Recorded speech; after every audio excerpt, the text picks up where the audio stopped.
안녕하세요. 저는 올해로 결혼한 지 3년 된 30대 여성입니다.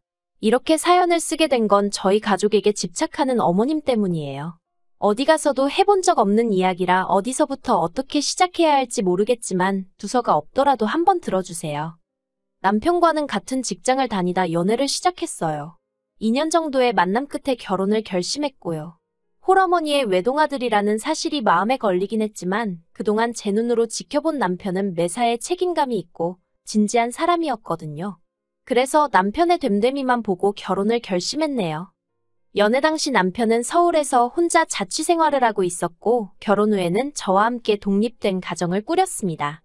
이 부분을 가지고 어머님이 서운한 마음을 가지실 거라곤 전혀 예상하지 못했어요.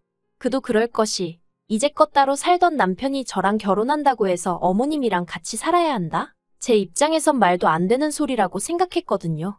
남편이 저에게 물어본 적도 없었고요. 그런데 막상 저희가 신혼생활을 시작하고 반년도 되지 않았을 때부터였습니다. 거짓말 조금 보태서 정말 매일같이 어머님은 외롭다는 이야기를 하기 시작하시대요.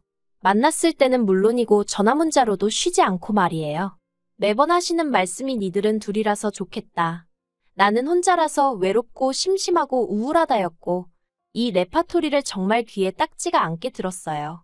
그리고 말이 나와서 말이지만 처음부터 제가 이런 어머님의 말씀에 시큰둥하게 반응을 했던 건 아닙니다. 처음에 시집오고 얼마 되지 않았을 땐 저도 좋은 며느리란 소리가 들어보고 싶었거든요. 며느리로서 소위 인정이란 것도 받고 싶었고요. 그래서 남편이 말하지 않아도 먼저 어머님한테 가자고 해서 밥도 먹고 꽃구경도 모시고 가고 그랬습니다. 하지만 그렇게 몇 달 지내면서 의도치 않게 어머님의 생활 패턴을 알게 되었는데 솔직히 황당하고 어이가 없더라고요. 알고 보니 어머님은 아버님이 돌아가시면서 남기신 유산과 남편이 매달 드리는 용돈으로 골프부터 시작해 온갖 취미 생활을 즐기며 지내고 계셨어요. 주변에 남자고 여자고 할 것 없이 사람도 많아서 모임도 많으셨지요. 어떤 면에선 젊은 저나 남편보다 더 활동적으로 지내고 계셨다니까요. 반면에 저희 친정부모님은 죽는 날까지 자식들한테 손은 안 벌리실 거라며 노후 준비까지 끝내놓으신 상황에서도 식당을 운영하고 계셨거든요. 그렇다 보니 솔직히 제 입장에선 주말에도 일하시는 친정부모님에 비하면 어머님의 생활은 천국이 따로 없다 싶었고 그래서 날이 갈수록 어머님의 외로워서 죽겠다는 앓는 소리 싫은 소리가 그저 배부른 아이의 투정처럼 들리더라고요. 하지만 남편은 아들이라 그런지 저와는 생각이 달랐습니다. 남편은 어머님이 그렇게 활동적으로 지내시는 이유가 외로움을 잊기 위해서라며 장인 장모님과는 경우가 다르다 하대요. 그리고는 급기야 제가 임신 소식을 전하고 얼마 되지 않았을 무렵 어머님하고 같이 살면 어떻겠냐고 저를 떠보더라니까요. 합가를 하면 어머님께 드리는 용돈도 안 드려도 되고 어머님이 저희 아이를 봐주실 수도 있으니 오히려 저희가 이득이라는 말도 안 되는 이유를 대면서 말이에요. 당시 저는 출산 후 조리원에 갔다가 친정에서 몸조리를 하는 쪽으로 이야기가 되어 있는 상황이었어요. 남편도 잘 알고 있었고요. 그런데도 남편이 제안이랍시고 그런 소리를 들먹이니 짜증이 얼마나 나던지요. 저는 남편더러 임신한 와이프한테 해줄 게 없어서 스트레스를 주느냐고 화를 냈습니다. 그리고는 어머님과 함께 산다고 하면 나는 더 불편하면 불편하지 편해질 이유가 없다고 아주 대놓고 싫다 했지요. 하지만 제가 그렇게 노골적으로 싫다는 의사를 밝혔음에도 불구하고 모든 일이 제가 병원에 있는 동안 번갯불에 콩 구워 먹듯 이루어졌습니다. 12시간의 진통 끝에 출산을 하고 입원실로 옮겨졌을 때였어요. 친정부모님은 사돈이 오셨으니 커피라도 사오신다며 잠시 자리를 비우신 상황이었는데 어머님이 저더러 집에 반찬은 얼마나 해놓고 나왔냐고 물으시대요. 저 없는 동안 저희 남편, 그러니까 어머님 아들이 밥을 챙겨 먹을 수 있게 해놓고 나왔냐고요. 황당하기 짝이 없었지만 어머님과 왈가왈부할 만큼 힘이 있지도 않았고 그래서 다 큰 어른인데 알아서 챙겨 먹지 않겠냐고 한마디 했습니다. 그러자 하시는 소리가 바깥일 하는 사람인데 어떻게 그렇게 두냐면서 제가 없는 동안 당신이 당신 아들을 챙길 것이니 저더러 걱정하지 말라나요. 그리고는 남편에게 전해 듣기로 이튿날 바로 어머님이 짐을 싸들고 저희 신혼집으로 올라오셨답니다. 남편은 자기도 모르는 일이었다며 펄쩍 뛰었어요. 하지만 저는 정말 스트레스에 머리가 터져버릴 것만 같았지요. 그도 그럴 것이 저는 어머님이 저희 집에 단 하루라도 계시는 걸 원치 않았어요. 여기까지만 들으면 세상 사람 모두 다 제가 못된 며느리라 할 거예요. 하지만 지난번 저희 집들이 때 어머님이 보여주신 모습은 정말 충격적이었거든요. 신혼집은 이제 막 결혼한 부부가 사는 지극히 개인적인 공간이잖아요. 그런데 어머님은 당신 아들 집인데 뭐가 어떻냐면서 정말이지 안방부터 창고까지 거침없이 휘젓고 다니셨습니다. 그리고는 말끝마다 니네 엄마가 이런 식으로 정리를 하냐? 니네 엄마가 그런 식으로 하라고 했냐며 자꾸 저희 친정어머니를 들먹이시는데 정말 듣고 있기 거북하더라고요. 그리고 아니나 다를까 2달의 몸조리를 끝내고 친정에서 돌아온 날 현관에 들어서면서부터 여기가 내 집이 맞나 싶대요. 거실에 널브러진 어머님 물건들부터 시작해서 그뿐만 아니라 부엌은 물론이고 안방 제 서랍장 속옷들까지 전부 다 어머님 방식대로 정리가 되어 있더라고요. 100번 양보해서 거실이고 부엌이고 어머님 손이 매일같이 닿는 곳이다 보니 당신 편한 대로 손에 익은 대로 정리해 놓으실 수 있다고 쳐요. 하지만 방주인인 저도 없는데 왜 제 속옷 서랍까지 손을 대신 건지 도통 이해할 수 없었고 너무 불쾌하더라고요. 그래서 결국 참다 못한 제가 남편에게 크게 화를 냈습니다. 어머님이 이렇게 다 뒤집어 엎으시는 동안 당신은 몰랐냐고 물었지요. 그러자 남편이 한다는 말이 어머님이 원래 정리정돈에 일가견이 있으시다나요. 그리고는 어머님은 하나라도 더 해주고 도와주고 싶어서 마음을 써주신 건데 제가 너무 색안경을 끼고 보는 것 아니냐면서 되려 저를 이상한 사람으로 몰아가더라고요. 상황은 거기서 끝나지 않았습니다. 어머님 말씀대로면 제가 왔으니 더 이상 어머님 아들 그러니까 저희 남편 식사 걱정은 안 하셔도 됐잖아요. 그러니 이제 그만 내려가셔도 될 것 같은데 도통 내려가실 생각을 안 하시는 눈치시대요. 일주일이 지나고 열흘이 지나도록 말이에요. 결국 참다 못한 제가 어머님께 언제쯤 내려가실 생각이냐고 물었습니다. 그러자 어머님이 그렇지 않아도 다음 주에 내려가신다고 하더라고요. 그래서 더는 이것저것 묻지 않았어요. 어쨌든 이제 내려가신다고 하니 가시기 전까지 별탈 없이 이상한 말 나오지 않게 지금까지 해온 것처럼 잘해드리자. 그런 생각만 했지요. 그런데 어머님이 내려가시는 당일 아침부터 애 보느라 저는 정신이 하나도 없었거든요. 그래서 남편이 어머님 모셔다 드리고 온다는데도 그러라 하고 제가 따로 뭔가 챙겨드리고 그런 건 못했어요. 그리고 안방에서 애랑 신랑이 하다가 그만 살짝 잠이 들었지요. 정말이지 한 20분이나 잤나 싶은데 눈을 뜨니까 벌써 어머님이랑 남편은 출발하고 없더라고요. 인사도 제대로 못 드렸는데 그새 가버리셨네 싶어서 아차 싶대요. 그리고는 혹시 뭐 두고 가신 건 없나 하는 마음으로 어머님이 지내시던 작은 방 문을 열었는데 어머님 여행 가방이랑 그런 게 전부 다 그대로 있는 거예요. 설마 싶어서 여행 가방을 열어보니 어머님 옷도 그대로 있고요. 하다못해 화장실에 칫솔까지 그대로였지요. 당황한 제가 남편에게 전화를 했어요. 그런데 남편이 전화를 안 받더라고요. 그리고 몇 시간 후 어머님을 모셔다 드린 남편이 집으로 돌아왔습니다.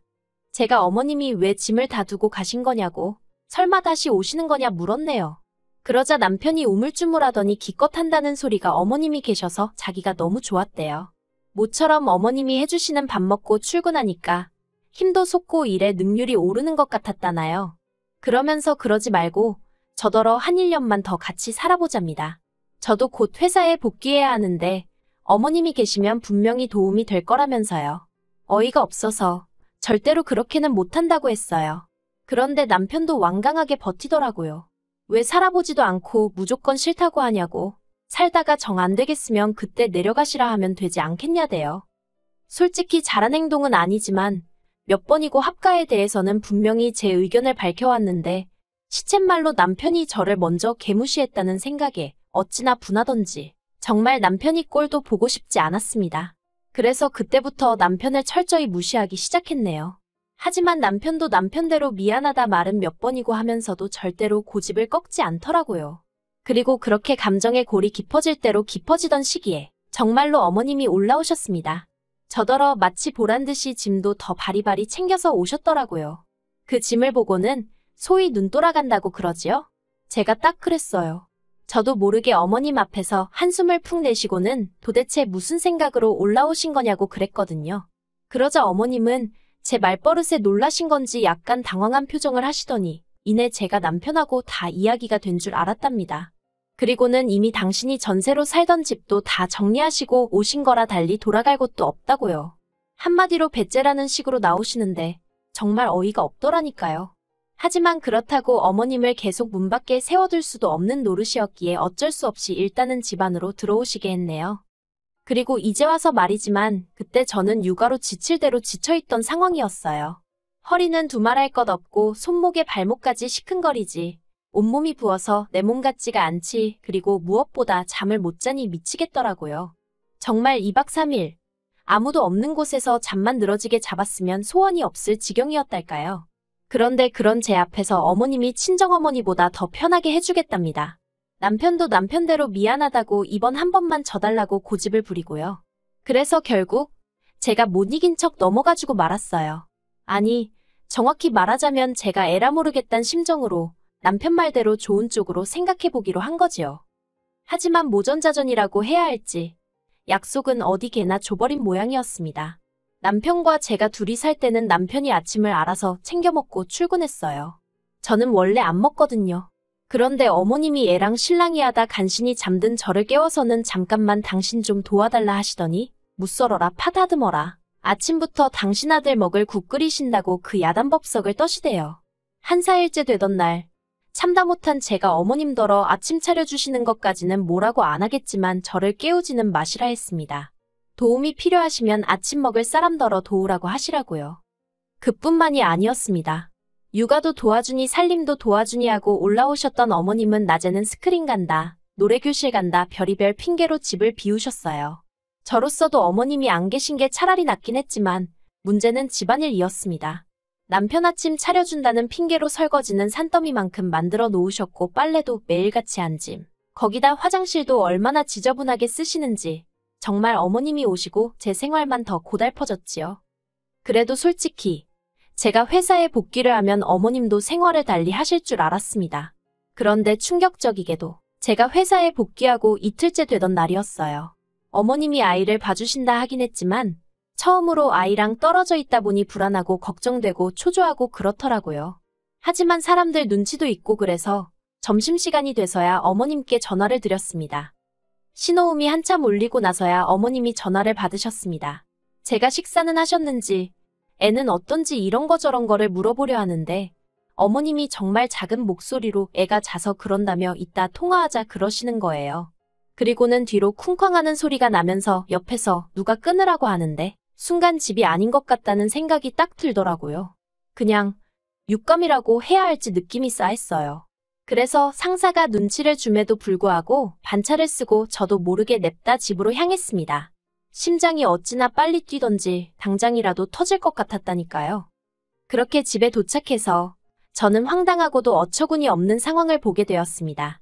어머님은 온데간데 안 보이시고 저희 친정어머니가 와 계신 게 아니겠어요? 제가 친정어머니더러 왜 엄마가 여기 있냐고 물었습니다.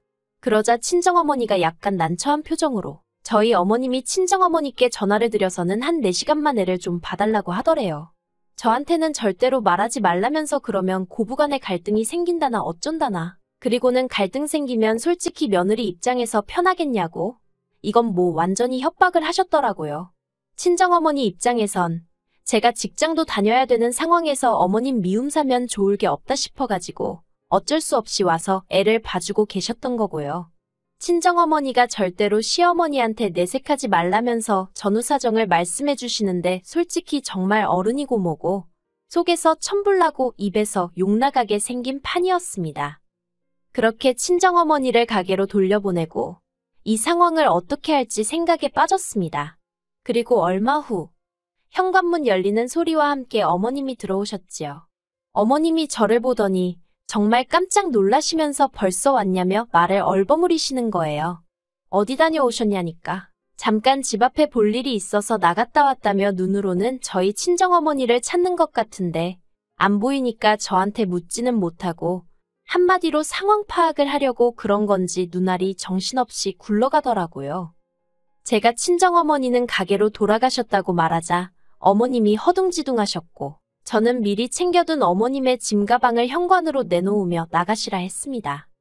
구구절절 말하기도 싫었고 애도 있는데 어머님이랑 큰 소리도 내기 싫었거든요.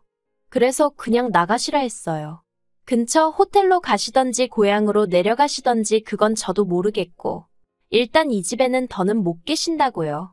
그러자 어머님이 저더러 오해가 있다면서 사정을 하시는데 그렇게 현관에서 실랑이가 벌어졌을 때 마침 퇴근한 남편이 모습을 보였습니다. 저는 남편을 붙들고 오늘 있었던 일을 이야기했고요. 그러자 남편이 저더러 그래도 그렇지 어머님을 내쫓을 수가 있냐면서 다음엔 그러시면 안 돼요, 어머니. 그렇게 딱 한마디 하더라고요. 그리고 어머님은 남편이 당신 편을 들어준다 싶어선가 금세 기가 살아서는 안 그럴 거라며 저더러 너 정말 무섭다 그러시는 겁니다. 황당하고 어이없고 그래서 제가 제 짐을 챙겼어요. 그리고는 어머님 저희 집에 육아랑 살림 도와주러 오셨다고 했으니 애는 두고 간다며 저 혼자 친정으로 향했어요. 남편도 아이한테는 껌뻑 죽는 편이라서 애랑 떨어지는 게 마음은 아팠지만 제 나름대로 초강수를 둔 거예요. 그리고 정말 일주일이나 지났을까요? 자초지종을 다 알게 되신 친정부모님도 그런 경우 없는 집구석이 있냐면서 애 주고 이혼해버리라 하시는 때였습니다. 그런데 남편이 저희 친정으로 찾아왔어요. 한마디로 자기가 다 잘못했다. 애한테는 엄마가 자기한테는 아내가 필요하다 돌아와달라. 뭐 그런 이야기였지요. 어머님도 내려가시게 하겠다고요. 남편은 저희 친정부모님 앞에 무릎 꿇고 앉아서 2시간 가까이 찍소리도 못하고 욕을 있는 대로 먹었습니다. 남편은 죄송하다고 몇 번이고 머리를 조아릴 뿐이었어요. 그래서 마지막 기회를 준다 생각하고 결국 제가 집으로 돌아갔습니다. 집에 도착하니 어머님은 울며 짜며 짐을 싸고 계셨는데 남편은 그런 어머님께 눈길도 주지 않았어요. 그리고 나중에서야 알게 된 게 남편이 출근한 사이에 어머님이 집에 남자를 들이셨던 모양입니다. 당신이 애를 두고 나갈 수가 없으니 친구를 부르셨다 했지만 남편 입장에선 손녀가 있는데 낯선 아저씨를 들였다는 자체가 납득이 되지 않았던 거지요. 저도 그 이야기를 들었을 땐 지금 세상이 어떤 세상인데 싶어서 어머님이 미쳐도 단단히 미쳤구나 싶었네요. 아무튼 그렇게 어머님은 당신 스스로 아들 손을 놓으신 거고 그렇게 저희 부부는 다시 예전의 생활로 돌아가게 되었습니다. 지금 어머님은 결국 다시 원래 지내시던 지역으로 내려가셔서 살고 계세요. 가끔 남편에게 연락은 하시는 눈치지만 남편이 저한테 따로 전하는 이야기는 없네요. 저는 아예 그쪽에 관심을 끊어버려서 궁금하지도 않아요. 부모 자식 사이니 또 언제 어떻게 될지 모르겠지만 당분간은 이렇게 지내는 게 제 정신건강에도 저희 가정에도 좋을 것 같아서 알아도 모른 척 살아가렵니다.